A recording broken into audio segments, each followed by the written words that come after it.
मेरा नाम शोभा है। मेरी शादी को 5 साल हो गए हैं। मेरा एक 3 साल का बेटा भी है। मैं अपनी ससुराल में बहुत खुश रहती हूँ और अपने आप को बहुत भाग्यशाली समझती हूँ कि भगवान ने मुझे इतनी अच्छी ससुराल दी।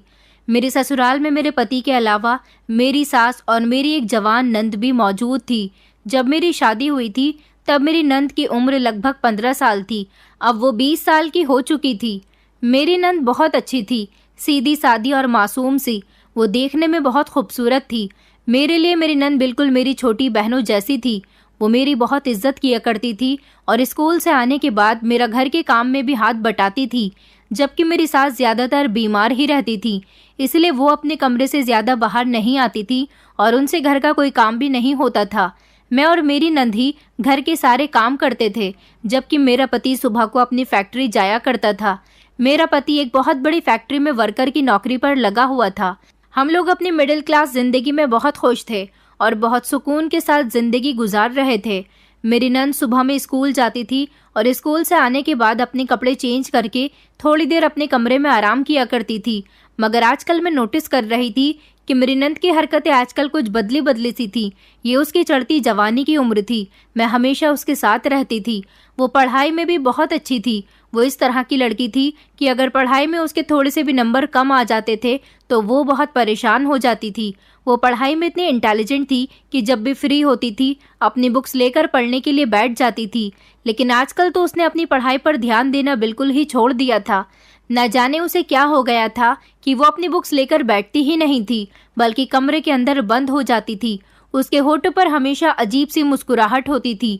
वो रोमांटिक मूवीज देखती थी, सॉन्ग सुनती थी और आजकल तो हर रोज टीवी पर रोमांटिक मूवी लगाकर उसे बड़े ध्यान से देखती थी। मुझे तो ऐसा लगता था जैसे मेरी नंद किसी को पसंद करने लगी है, क्योंकि उसकी हरकतें ही कुछ ऐसी होती जा रही थी।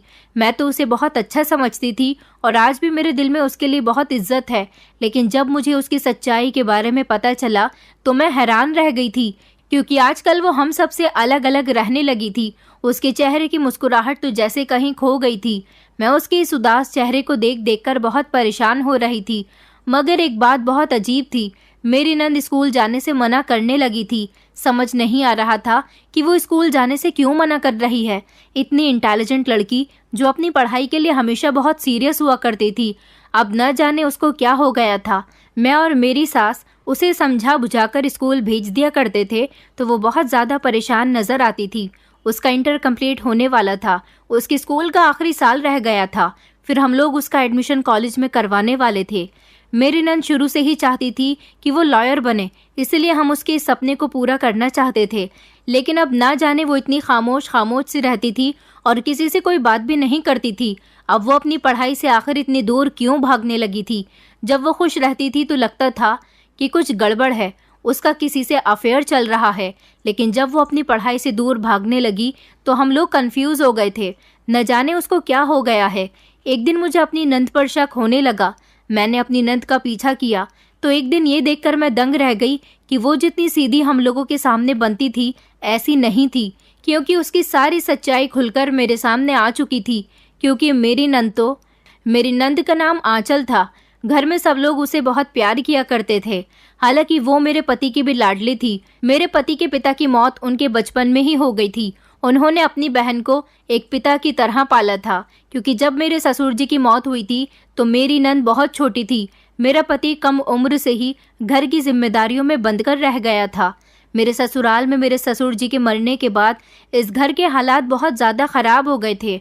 मेरे पति ने अपनी मेहनत से घर के हालात को सुधारा था। मेरी नंद बचपन से ही बहुत समझदार थी। मेरे पति ने अगर उसकी कभी घर के हालातों से मजबूर होकर उसकी ख्वाहिशों को पूरा नहीं किया तो उसने कभी अपने भाई से शिकायत नहीं की थी। मेरे पति की जिंदगी इसी तरह से गुजर रही थी। उन्होंने घर के हालात को बिल्कुल ठीक कर लिया था और फिर जब वो जवान हुए तो उनकी माँ मुझे देखने के लिए आई थी। उन्होंने मुझे देखते ही अपने बेटे के लिए पसंद कर लिया था। इस तरह मेरी अपने पति के साथ शादी हो गई। मैं अपनी ससुराल में आई तो मेरी नंद और सास मेरे घर में आने से बहुत खुश हुई थी। मेरी सास मुझे अपनी बेटी और मेरी नंद मुझे अपनी बहन समझती थी, जबकि मेरा पति मुझसे बहुत प्यार करता था। इस घर में आने के बाद मुझे कभी भी पता नहीं चला कि मैं अपनी ससुराल में नहीं, बल्कि मुझे तो ऐसा लगता था जैसे मैं अभी भी अपनी माँ और बहनों के बीच हूँ। मेरी सास जो कि अब बीमार रहने लगी थी, अपनी बीमारी की वजह से उनसे घर का कोई काम नहीं होता था। मेरी नंद बहुत अच्छी थी। वो जब भी मुझे अकेला काम करते हुए देखती थी, मेरे साथ ज़रूर काम में हाथ बटाया करती थी। हम दोनों नंद भाभी एक दूसरे से बहुत प्यार करते थे और हम दोनों ज़्यादातर एक तरह के ही कपड़े पहनते थे। शुरू से ही मुझे साड़ियाँ पहनने का ज़्यादा शौक नहीं था। मैं हमेशा से ही सूट पहनती थी, इसलिए जैसे कपड़े मैं अपने लिए खरीदती थी वैसे ही अपनी नंद के लिए भी ले लिया करती थी। मेरी नंद की चॉइस भी बहुत अच्छी थी। हम दोनों ज़्यादातर एक साथ मार्केट जाया करते थे और मार्केट से आते हुए गोलगप्पे भी खाया करते थे। हम दोनों नंद भाभी के बीच इतना प्यार था कि सब लोग हमें देखकर कहते थे कि ये दोनों नंद भाभी लगती ही नहीं है, ऐसा लगता है कि छोटी बड़ी बहनें हैं। मेरी सास भी बहुत खुश होती थी कि उनके घर की बहू इतनी अच्छी है कि उसने अपने ससुराल को हमेशा अपना मायका समझा और ससुराल के लोगों को उसने हमेशा अपने परिवार की तरह प्यार दिया। मेरी नंद की दोस्तें उससे कहती थी कभी हमारे साथ भी बैठकर अपनी अच्छी बुरी बातें शेयर कर लिया करो, मगर मेरी नंद हमेशा अपनी दोस्तों से कहती थी कि मेरी भाभी बहुत अच्छी हैं, वो मेरी भाभी नहीं बल्कि मेरी दोस्त है, मेरी बड़ी बहन है। मैं अपनी हर अच्छी बुरी बात अपनी भाभी से ही करती हूँ, जिस पर मेरी नंद के दोस्तों को बहुत बुरा लग जाता था। मेरी नंद का बिहेवियर था ही इतना खुश मिजाज कि वो अपनी बातों से सबको खुश कर दिया करती थी। फिर उसके बाद जब मुझे गुड न्यूज़ मिली तो मेरे घर में चारों तरफ खुशियां ही खुशियां फैल गई थी। मैंने 9 महीने बाद एक प्यारे से बेटे को जन्म दिया था। जब मैं प्रेग्नेंट हुई थी तो मेरी कम उम्र की नंद ने घर के सारे काम खुद ही किए थे। मैं कभी किसी काम को हाथ भी लगाती तो वो कहती कि भाभी आपकी तबीयत ठीक नहीं है, आपको ऐसी कंडीशन में काम नहीं करना चाहिए। और मेरी सास से भी वो कोई काम नहीं करवाती थी। कहती थी माँ आपकी भी तबीयत ठीक नहीं है, आप लोग बेफिक्र रहो, मैं घर के सारे काम आराम से कर लेती हूँ। हम दोनों सास बहू आंचल के लिए बहुत परेशान रहते थे। एक तो वो बेचारी अपनी पढ़ाई भी करती थी, ऊपर से घर के सारे काम भी किया करती थी। मैं हमेशा अपनी नंद से कहती थी कि तुम जिस घर में भी जाओगी उस घर को रोशन करके रख दोगी, तुम्हारे ससुराल वाले हमेशा तुमसे बहुत खुश रहेंगे। मेरी बात पर मेरी नंद कहती थी कि आप बिल्कुल सही कहती हो भाभी, आखिरकार मुझे भी तो इतनी अच्छी भाभी मिली है, इसलिए मैं अपनी भाभी की तरह ही बन गई हूँ, ताकि जिस तरह से मैं आपसे खुश हूँ इस तरह से मेरे ससुराल वाले भी मुझसे खुश रह सके। मेरी नंद की बातें मुझे बहुत पसंद आती थी। मैं जब अपने मायके जाती थी तो अपनी बड़ी बहन को परेशान देखकर मैं भी परेशान हो जाती थी, क्योंकि मेरी बहन हमेशा अपनी ससुराल में परेशान रहती थी। मेरी और मेरी बड़ी बहन की शादी साथ में हुई थी। हम दोनों की बारात एक ही दिन आई थी। मेरी बहन के ससुराल वाले तो उसे बहुत परेशान करते थे। उसकी भी 2 जवान नंदे थी और उन दोनों ने ही मेरी बहन का जीना दुश्वार किया हुआ था। जब मैं उसको अपने ससुराल वालों की और अपनी नंद के बारे में बताती तो मेरी बहन कहती थी कि तुम कितनी भाग्यशाली हो जिसे इतना अच्छा ससुराल मिला है और इतना प्यार करने वाली नंद मिली है। स्कूल से आ जाने के बाद मेरी नंद मेरे बेटे को लेकर बैठ जाती थी और फिर उसके बाद मैं घर का थोड़ा बहुत काम कर लिया करती थी। मेरे ससुराल के हालात अच्छे चल रहे थे, हमारे घर में खुशियां थी। मेरा पति भी मेरी इस बात से खुश रहता था कि जिस तरह से मुझसे सब लोग बहुत प्यार करते हैं, इस तरह से मैं भी सबसे बहुत प्यार करती हूँ। जिंदगी इसी तरह से गुजर रही थी। अब मेरी नंद का इंटर कंप्लीट होने वाला था, उसकी पढ़ाई का आखिरी साल चल रहा था। मेरी नंद आजकल बहुत खुश रहने लगी थी। वो हमेशा से ही खुश रहती थी, मगर आजकल मैं देख रही थी कि उसे ना जाने कैसे रोमांटिक मूवीज का शौक हो गया था। वो कभी टीवी में रोमांटिक मूवी लगा लिया करती थी तो वो कभी अपने मोबाइल में रोमांटिक मूवीज देख रही होती थी। हालांकि पहले मेरी नंद ऐसी नहीं थी, क्योंकि पहले तो उसे कभी इतनी फुर्सत भी नहीं मिलती थी कि वो बैठकर टीवी या मोबाइल देखा करे। पहले वो स्कूल से आने के बाद मेरे साथ काम में लग जाती थी और फिर अपनी पढ़ाई लेकर बैठ जाया करती थी। रात को हम लोग जल्दी ही सो जाते थे, क्योंकि मेरी नंद को सुबह उठकर स्कूल भी जाना होता था। मैं अपनी नंद के इन इशारों को समझ नहीं पाई थी कि आखिर वो इतनी क्यों खुश है। मैंने सोचा कि अच्छी बात है, वो अपनी लाइफ को एंजॉय करने लगी है। वैसे भी बेचारी हमेशा काम में ही लगी रहती है। कुछ दिन इसी तरह से गुजर गए थे। मेरी नंद स्कूल से आ जाने के बाद जब घर के किसी काम को हाथ नहीं लगाती थी और टीवी के आगे बैठ जाती थी या फिर अपने मोबाइल में लगी रहती थी। पहले मेरी नंद मेरे साथ भी काफ़ी देर तक बातें करती थी। हम दोनों खूब हंसी मजाक किया करते थे। हम दोनों के बीच बिल्कुल फ्रेंडली बिहेवियर था। ऐसा नहीं था कि मेरी नंद मुझसे किसी बात पर नाराज़ थी, बस उसके मूड में खुद ही बदलाव आ गया था। वो मुझसे दूर दूर रहने लगी थी या फिर मेरे साथ बातचीत करने का उसके पास टाइम नहीं था। फिर मैं इग्नोर कर देती थी और सोचती थी कि उसकी भी अपनी पर्सनल लाइफ है, वो शायद अपनी लाइफ में बिजी हो गई होगी। आखिर वो अब बड़ी हो रही है। इस तरह से मेरे साथ कब तक बच्ची बनी रहेगी। मेरी नंद रात को खाना जल्दी ही खाकर कमरे के अंदर चली जाती थी और मैं और मेरे पति रात को एक साथ खाना खाते थे, जबकि मुझे अपनी सास को जल्दी ही खाना देना होता था क्योंकि उन्हें दवाई भी खानी होती थी। इसलिए वो जल्दी खाना खाने के बाद सो जाया करती थी। जब मेरा पति घर आता था तो हम तीनों एक साथ बैठकर खाना खाया करते थे। लेकिन आजकल मेरी नंद खाना जल्दी खाने के बाद अपने कमरे में जाने लगी थी। इसलिए मैं अपने पति का इंतजार करती रहती थी कि कब मेरा पति आए और मैं अपने पति के साथ खाना खाऊं। जैसे ही मेरा पति घर आता था तो हम दोनों एक साथ खाना खाते थे। एक दिन मेरे पति ने मुझसे पूछ भी लिया कि आंचल को क्या हो गया है, आजकल वो हमारे साथ खाना नहीं खाती, क्या जल्दी खाना खा लेती है। मैंने अपने पति से कहा कि जी, वो जल्दी ही खाना खाने के बाद अपने कमरे में चली जाती है, शायद थक जाती होगी।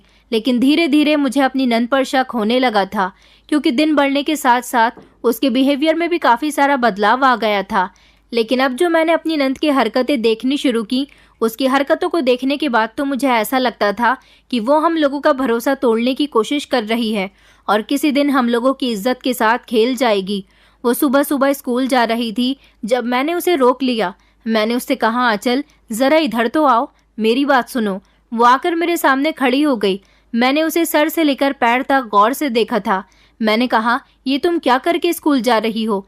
मेरी बात पर मेरी नंद कहने लगी, क्या हो गया है भाभी, आपकी बात का क्या मतलब है। मैं कुछ समझी नहीं। मैंने कहा, आखिर तुम ये किस होलिये में स्कूल जा रही हो। तुमने अपनी आंखों में काजल लगाया हुआ है, होठों पर लिपस्टिक है, चेहरे पर क्रीम भी नजर आ रही है। आखिर तुम मेकअप करके स्कूल क्यों जा रही हो। आज से पहले तो तुम कभी ऐसी हालत में स्कूल नहीं जाती थी। मेरी बात सुनकर मेरी नंद घबरा गई थी और कहने लगी कि नहीं नहीं भाभी, आपको गलत फहमी हो रही है। मैंने ना तो कोई क्रीम लगाई है और ना ही लिपस्टिक लगाई है। मेरा फेस तो वैसे भी फेयर ही है, बस मैंने आंखों में काजल ज़रूर लगाया है। मैंने कहा, नहीं नहीं, मुझे तुम्हारे चेहरे पर मेकअप साफ नज़र आ रहा है और फिर तुम झूठ भी बोलने लगी हो। मैं तो सोच भी नहीं सकती थी। मेरी बात पर वो शर्मिंदा होते हुए कहने लगी कि जी भाभी, मैंने थोड़ा सा मेकअप किया हुआ है। मैंने कहा, क्यों, क्या तुम्हारे स्कूल में पार्टी है। तो अचानक मेरी बात पर मेरी नंद कहने लगी कि जी जी भाभी, स्कूल में पार्टी है, मैं आपको बताना भूल गई थी। मैंने कहा, अच्छा चलो ठीक है, आज पार्टी है इसलिए मेकअप करके चली जाओ, मगर आगे से मत जाना क्योंकि स्कूल में मेकअप अलाउ नहीं होता। न जाने आजकल मेरी नंद के दिल में क्या चल रहा था। मैंने उसकी इन हरकतों को ज़्यादा नोटिस तो नहीं किया था, लेकिन एक दिन हम सब लोग बहुत परेशान हो गए क्योंकि मेरी नंद घर नहीं आई, जबकि उसके घर आने का टाइम हो गया था। लेकिन वो अभी तक घर नहीं आई थी। न जाने वो कहाँ चली गई थी। उसके स्कूल की छुट्टी 1:30 बजे तक हो जाती थी, लेकिन आज तो 2:30 बजने वाला था और मेरी नंद का अभी तक कुछ अता पता ही नहीं था। मेरी सास भी आंचल के बारे में कई बार पूछ चुकी थी। मैं बार बार उनको यही कह रही थी कि वो बस आती ही होगी, लेकिन मेरी सास कह रही थी कि आज तक तो उसे कभी देर नहीं हुई, तो आज कैसे देर हो गई। देखो, अगर वो आधे घंटे तक भी नहीं आती है तो फिर तुम उसके भाई को कॉल करके घर बुला लेना। मैंने अपनी सास को तसल्ली दी थी कि वो घर आ जाएगी, आप परेशान मत हो।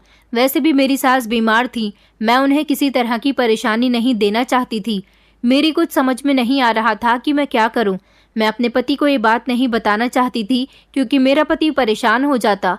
मैंने सोचा था कि मैं ये बात अपने पति से छुपा लेती हूँ और अपने बेटे को गोद में लेकर मैं अपनी नंद को तलाश करने के लिए घर से निकल गई थी। मैंने सोचा कि मैं उसके स्कूल जाकर देखती हूँ कि वो वहाँ पर है या नहीं। अपनी सास को तो मैं उनके कमरे में तसल्ली से भेज चुकी थी। उनसे कहा था कि वो थोड़ी ही देर में आ जाएगी, मगर वो तो अभी तक नहीं आई थी। मैं जानती थी कि मेरी सास अभी भी अपनी बेटी के लिए परेशान हो रही होंगी।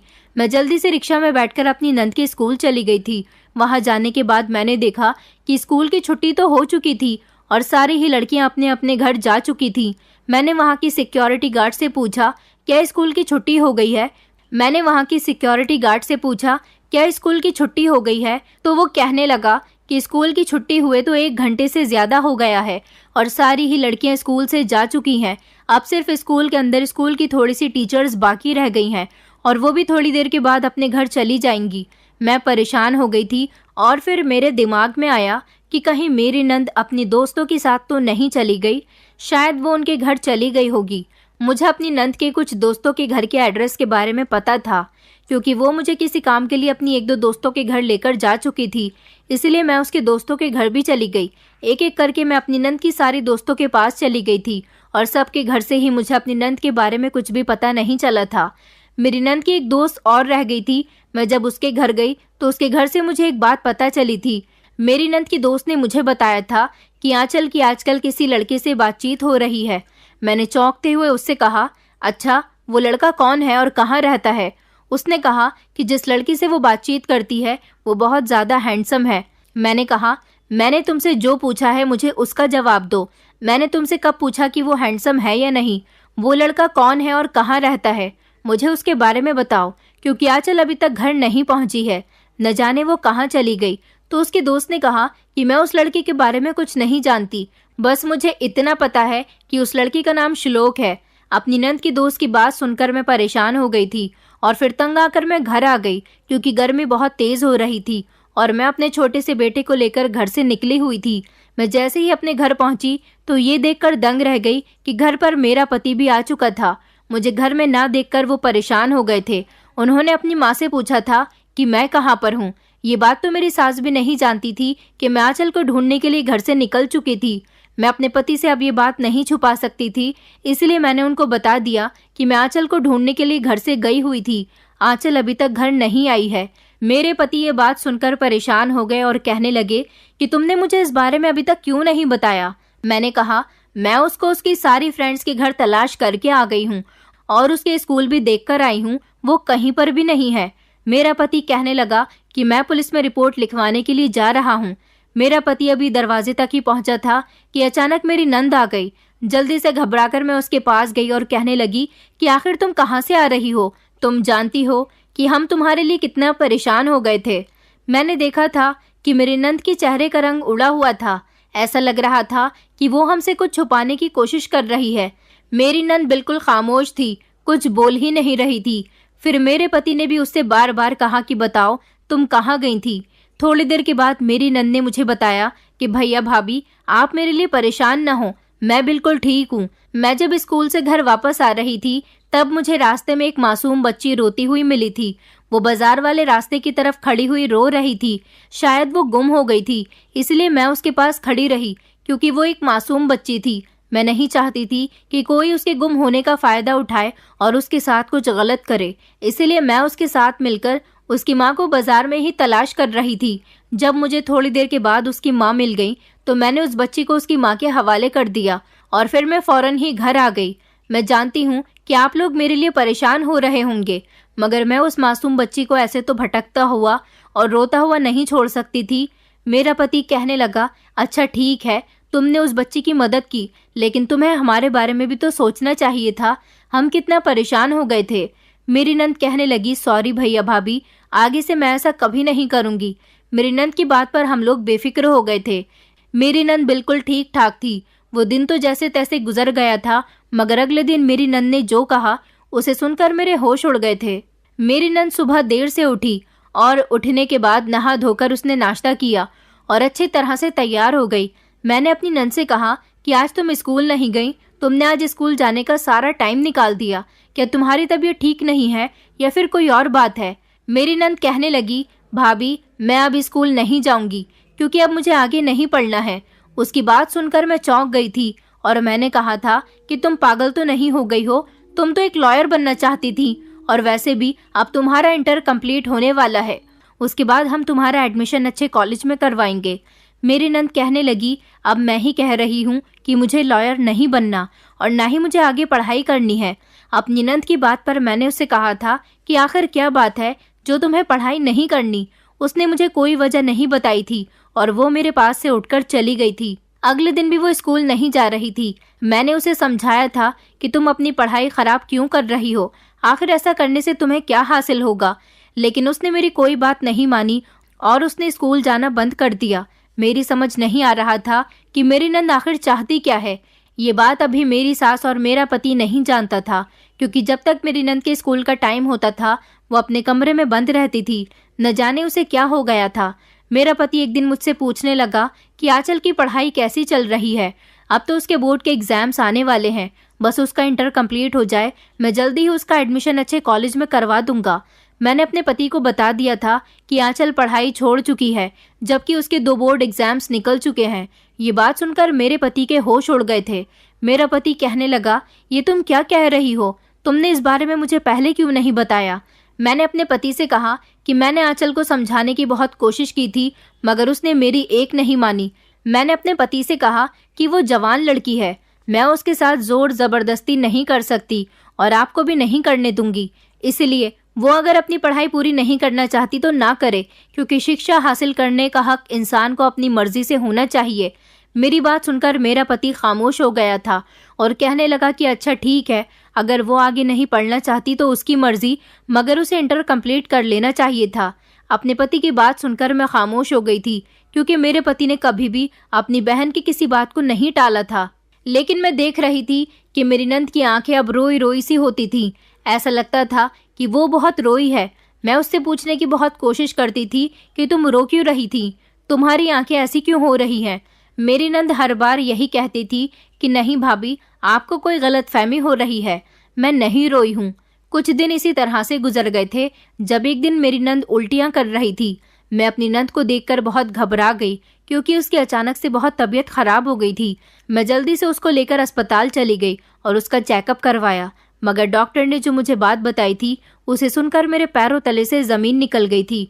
डॉक्टर ने मुझे बताया था कि मेरी नंद प्रेग्नेंट है। मैं तो सोच में पड़ गई थी कि आखिर वो सीधी सादी मासूम सी दिखने वाली लड़की हमारी इज्जत के साथ खिलवाड़ कर चुकी है। घर आने के बाद मैंने आंचल को अपने कमरे में बंद कर लिया और उससे पूछा कि तुम ये सब क्या करती फिर रही हो, तुम इतनी हद तक गिर सकती हो। मैं नहीं जानती थी, मुझे पता था कि तुम्हारा किसी लड़की के साथ अफेयर चल रहा है। मैं ये बात खामोशी से बर्दाश्त करती रही थी, मगर मुझे क्या पता था कि एक दिन तुम उसके बच्चे की माँ भी बन जाओगी। मेरी बात सुनकर मेरी नंद शर्मिंदा हो रही थी और कहने लगी कि भाभी, मुझे मेरे हाल पर छोड़ दो, मैं आपसे कोई बातचीत नहीं करना चाहती।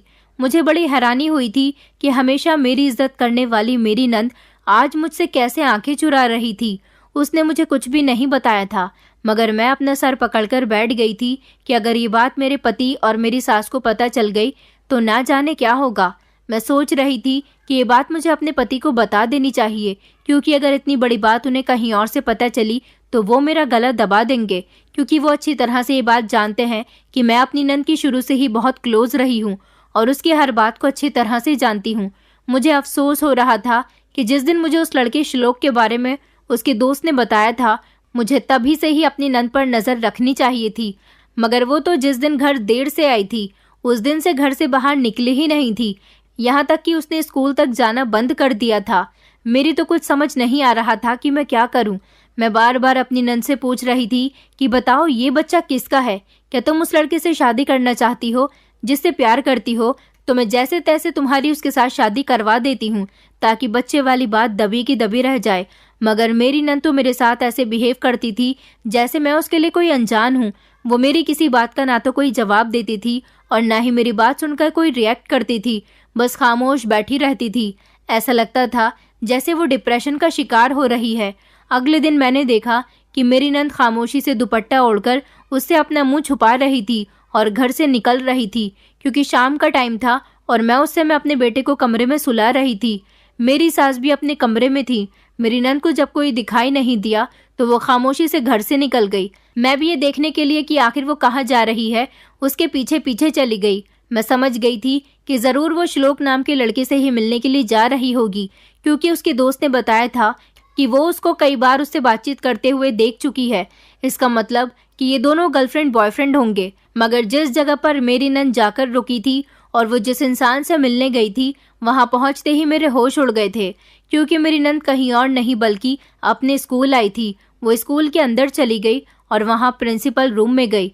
मेरी नंद का स्कूल भले ही गर्ल्स कॉलेज था, लेकिन यहाँ के प्रिंसिपल एक मर्द थे जिनकी उम्र लगभग 40 साल थी। मेरी नंद जैसे ही इस प्रिंसिपल के ऑफिस में गई, मैं ऑफिस के दरवाजे के बाहर ही खड़ी हो गई थी। शायद उसे पता था कि इस समय स्कूल का प्रिंसिपल ऑफिस में ही होता है। उसने जाते ही रोना शुरू कर दिया और प्रिंसिपल से कहने लगी कि आपने मेरे साथ बहुत गलत किया, भगवान आपको कभी माफ नहीं करेगा। आपको नहीं पता कि मैं आपकी वजह से कितनी बड़ी तकलीफ से गुजर रही हूँ। मैं आपके बच्चे की माँ बन गई हूँ। अपनी नंद की बात सुनकर मेरे होश उड़ गए थे कि आखिर उसके साथ ये सब करने वाला कोई और नहीं, प्रिंसिपल है। प्रिंसिपल कहने लगा कि तुम यहाँ से जा सकती हो। मैं तुम्हें अपना जवाब पहले ही दे चुका हूँ। मैं भले ही तुमसे प्यार करता था, मगर मैं नहीं जानता था कि तुम इतनी जल्दी प्रेग्नेंट हो जाओगी। तुम्हारे लिए बेहतर यही होगा कि तुम यहाँ से चली जाओ, वरना मैं तुम्हें धक्के मारकर यहाँ से निकाल दूंगा और आज के बाद मेरे स्कूल में आने की ज़रूरत नहीं है। मेरी नंद फूट फूट कर रो रही थी। मेरी नंद कह रही थी कि तुमने मुझे प्यार की बहुत बड़ी सज़ा दी है। मैं नहीं जानती थी कि प्यार करने वाले धोखा भी देते हैं। अपनी नंद की बात सुनकर मैं चौंक गई थी। आखिर वो कौन से प्यार की बात कर रही थी? क्या वो प्रिंसिपल से प्यार करती थी? अब मेरी समझ आ गया था कि ये दोनों एक दूसरे से प्यार करते थे। तभी इन दोनों के बीच बात इतनी बढ़ गई कि मेरी नंद मातक बन गई है। मुझे अपनी नंद पर गुस्सा आ रहा था कि वो इतनी समझदार और सुलझी हुई सीधी सादी लड़की प्यार के जाल में कैसे फंस सकती है, और फिर उसे प्रिंसिपल और अपनी उम्र में कोई फर्क क्यों नजर नहीं आया। जिस लड़के के बारे में मुझे उसके दोस्त ने बताया था, ये वो नहीं था, क्योंकि प्रिंसिपल तो एक उम्रदार आदमी था, जबकि वो किसी लड़के की बात कर रही थी। मेरी नंद बहुत गलत कर चुकी थी और मैं खामोशी से वहां से निकल आई थी।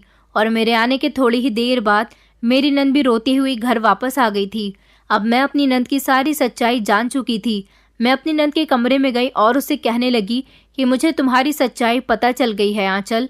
अब तुम खामोश नहीं रह सकती। तुम्हें मेरे सवालों का जवाब देना ही होगा। ये सब क्या हो रहा है? तुम इतनी कम उम्र में प्रिंसिपल के बच्चे की माँ कैसे बन सकती हो? क्या तुम उससे प्यार करती थी? मेरी बात सुनकर आंचल शॉक्ड रह गई थी, क्योंकि वो सोच रही थी कि मुझे उसकी सच्चाई कैसे पता चल गई। जब मैंने उसे बताया कि आज मैं तुम्हारे पीछे पीछे गई थी, तुम्हारी और प्रिंसिपल के बीच होने वाली सारी बात मैं सुन चुकी हूँ। मेरी बात सुनकर आंचल रोने लगी थी और कहने लगी, भाभी, मैं नहीं जानती थी कि मुझसे इतनी बड़ी गलती हो जाएगी। मैं प्रिंसिपल के प्यार के जाल में फंस गई थी। मैं जानती हूँ कि वो मेरी उम्र से कई ज्यादा बड़े हैं, मगर प्यार तो किसी से भी कभी भी हो सकता है। प्रिंसिपल जब स्कूल में आते थे तो मेरी बहुत तारीफ किया करते थे, और जब वो मेरी तारीफ करते थे तो मुझे ऐसा लगता था जैसे उन्हें मेरी फिक्र है, क्योंकि वो मेरी क्लास की सारी लड़कियों में सबसे ज्यादा टैलेंटेड मुझे कहा करते थे। और कभी कभी तो मुझे अपने ऑफिस में बुलाने के बाद मुझसे इतने प्यार से बात किया करते थे कि मैं उनसे बात करने के लिए बेचैन रहती थी। मैं मन ही मन में उनको चाहने लगी थी। न जाने क्यों मुझे अपने ही कॉलेज के प्रिंसिपल से प्यार हो गया, और एक दिन मैंने प्रिंसिपल को अपने दिल की बात बता दी थी। मैं हमेशा उनकी यादों में खोई रहती थी। मेरे पास प्रिंसिपल का नंबर था। मैं मैसेज से उनसे बात किया करती थी और उनकी याद में हमेशा गाने गुनगुनाती रहती थी, रोमांटिक मूवीज देखती थी। मुझ पर प्यार का भूत सवार हो चुका था। प्रिंसिपल सर ने मेरा प्रपोजल एक्सेप्ट कर लिया था और फिर उन्होंने एक दिन मुझे अपने केबिन में बुलाया। मैं उनके साथ उनके केबिन में थी। वो मेरे करीब आने लगे और फिर हम दोनों से वो गलती हो गई जो हमें नहीं करनी चाहिए थी। उस दिन ही मुझे घर आने में बहुत देर हो गई थी, क्योंकि मैं प्रिंसिपल के साथ उनके ऑफिस में मौजूद थी। मगर मुझे अपनी गलती का एहसास हुआ था कि मैंने प्रिंसिपल को पसंद करके बहुत बड़ी गलती की है। हम दोनों भावनाओं में खो चुके थे और प्रिंसिपल ने मेरी मासूमियत का फायदा उठाते हुए मेरी मोहब्बत को नहीं समझा और मेरी इज्जत के साथ खेल गए। घर आने के बाद मैंने प्रिंसिपल को बहुत कॉल्स की, मगर उन्होंने मेरी कॉल्स रिसीव नहीं की। मैं बहुत परेशान रहने लगी थी जब एक दिन प्रिंसिपल सर का मेरे पास मैसेज आया। उन्होंने कहा कि तुम अब मेरे काम की नहीं रही हो। मैं तुम्हें इस्तेमाल कर चुका हूँ, मुझे माफ़ कर देना। मेरे बीवी बच्चे भी हैं, इसलिए अब मेरे पीछे पड़ने की कोई ज़रूरत नहीं है, और हम दोनों के बीच जो कुछ भी हो गया है उसके बारे में किसी को मत बताना, और मेहरबानी करके स्कूल आने की ज़रूरत नहीं है, क्योंकि मैं जानता हूँ कि लड़कियाँ बहुत भावुक होती हैं, किसी न किसी को अपने बारे में ज़रूर बता देती हैं। मैं तुमसे प्यार नहीं करता। जब तुम मेरे करीब आने लगी थी तो मैंने सोचा कि क्यों ना तुम्हारा फ़ायदा उठा लिया जाए। प्रिंसिपल की बात सुनकर मैं दंग रह गई थी और बहुत रोई थी। मैंने उसके बाद प्रिंसिपल से बात करने की बहुत कोशिश की, मगर उन्होंने अपना नंबर स्विच ऑफ कर दिया था। यही वजह थी कि मैंने स्कूल जाना भी छोड़ दिया था। मैं आगे नहीं पढ़ना चाहती। मैं नहीं चाहती थी कि मेरी इस कंडीशन के बारे में किसी को कुछ भी पता चले। तभी तो मैं आपसे भी दूर दूर रहती थी, ताकि आपके साथ रहूंगी तो आपको भी बातों बातों में कुछ ना कुछ बता ही दूंगी। मैं बहुत परेशान हो गई थी। मेरी समझ नहीं आ रहा था कि मैं क्या करूं, लेकिन जब उस दिन मुझे पता चला कि मैं प्रेग्नेंट हूं तो मुझसे रहा नहीं गया और मैंने सोच लिया था कि मैं प्रिंसिपल से बात करके ही रहूंगी। मैंने प्रिंसिपल के दूसरे नंबर पर कॉल की, जो उनके घर का नंबर था, और उन्होंने मुझे सख्त मना किया हुआ था कि इस नंबर पर कभी भी मुझे कॉल मत करना। लेकिन अब मैं ये बात उन्हें बताना चाहती थी कि मैं प्रेग्नेंट हूँ और अब वो मेरी मदद करें। तो उन्होंने कहा था कि मैं तुम्हें पहले ही बता चुका हूँ, मैं बीवी बच्चों वाला इंसान हूँ, मैं अपना घर खराब नहीं करना चाहता और आज के बाद मुझसे बात करने की कोशिश मत करना, वरना मैं तुम्हारी हकीकत बता दूंगा कि तुम ही मेरे पीछे पड़ी हुई थी। उसके बाद प्रिंसिपल सर ने मेरी कोई बात नहीं सुनी। मैं आज उनसे फेस टू फेस बात करने के लिए स्कूल गई थी, मगर आज भी उन्होंने मुझे वहां से निकल जाने के लिए कह दिया। आप मेरी सच्चाई जान चुकी हैं। मुझे पता था कि आपको मेरे बारे में ज़रूर पता चल जाएगा, क्योंकि जब आपको ये बात पता चल चुकी है कि मैं प्रेग्नेंट हूँ, यही बात आपके लिए बहुत बड़ी है। मैंने अपनी नंद से कहा कि अच्छा, तुम्हारी दोस्त ने मुझे श्लोक नाम के लड़के के बारे में बताया था, क्या तुम्हारी उससे बातचीत थी? मेरी नंद कहने लगी, हाँ, वो रास्ते में खड़ा हो जाया करता था। वो मुझसे प्यार करता है, मगर मैं उससे कोई प्यार नहीं करती। कहते हैं ना कि प्यार अंधा होता है। मुझे अपने स्कूल के उम्रदार प्रिंसिपल से प्यार हो गया था और मैं उसकी मोहब्बत का शिकार हो गई। मैंने उस लड़के की मोहब्बत को ठुकरा दिया था। वो मुझसे बातचीत करने की कोशिश करता था, मगर मैं उससे बात नहीं करती थी। मैंने उसके प्रिंसिपल के बारे में किसी को भी नहीं बताया था। मेरी कोई दोस्त इस बारे में नहीं जानती। बस रास्ते में आते जाते जब श्लोक मुझसे बातचीत करने की कोशिश करता था, तब मेरी दोस्तों ने मुझे देख लिया होगा। मेरी नंद फूट फूट कर रो रही थी और कह रही थी कि भाभी, मैं बहुत बड़ी मुसीबत में फंस चुकी हूँ। अब मैं क्या करूँ? अगर भैया को इस बारे में पता चल गया तो वो मुझे जान से मार देंगे, क्योंकि बचपन से लेकर अब तक उन्होंने मुझ पर बहुत भरोसा किया है। मैं कहने लगी कि आंचल, तुम इतनी समझदार लड़की थी, आखिर तुम इतनी बड़ी गलती कैसे कर सकती हो? मेरी नंद कहने लगी, भाभी, ये तो मुझे भी नहीं पता कि मुझसे इतनी बड़ी गलती कैसे हो गई। आज मैं अपनी गलती पर बहुत पछता रही हूँ। मैं चाहती थी कि मेरी नंद की इज्जत इस घर में उसकी माँ और भाई के सामने बनी रहे। मैं आंचल के लिए बहुत परेशान हो रही थी। सबसे ज्यादा बुरा तो मुझे इस बात का लग रहा था कि उसको मोहब्बत कैसे इंसान से हुई थी, और चलो मोहब्बत अगर हो ही गई थी तो उस प्रिंसिपल को उसकी इज्जत के साथ इस तरह से खिलवाड़ नहीं करना चाहिए था। अब आंचल की जिंदगी बर्बाद करने के बाद उसे अपनी फैमिली की परवाह हो रही थी, जबकि उसने आंचल की इज्जत की कोई परवाह नहीं की। कभी कभी लड़कियों को भी अपने आप पर काबू करना चाहिए, हर बार लड़के ही दोषी नहीं होते। मेरी नंद ने खुद ही प्रिंसिपल को बढ़ावा दिया था, तभी आज उसने उसके साथ ये सब कुछ किया था। लेकिन भगवान ने मेरी नंद को किस तरह से बचाया था, ये मैं आपको बताती हूँ। कई दिन इसी तरह से गुजर गए थे। मेरी नंद अब 3 महीने की प्रेग्नेंट हो चुकी थी और पिछले 3 महीने से मैंने उसके इस राज को घर वालों से छुपाया हुआ था। वो जब भी अपनी माँ के कमरे में जाती थी तो ढीले ढाले कपड़े पहन लेती थी और बड़े दुपट्टे से खुद को अच्छी तरह से ढक लिया करती थी, ताकि उसकी माँ को उसकी किसी भी हरकत पर शक न हो। और अपने भाई के सामने तो वो आती ही नहीं थी। मगर हम ये राज कब तक छुपा सकते थे?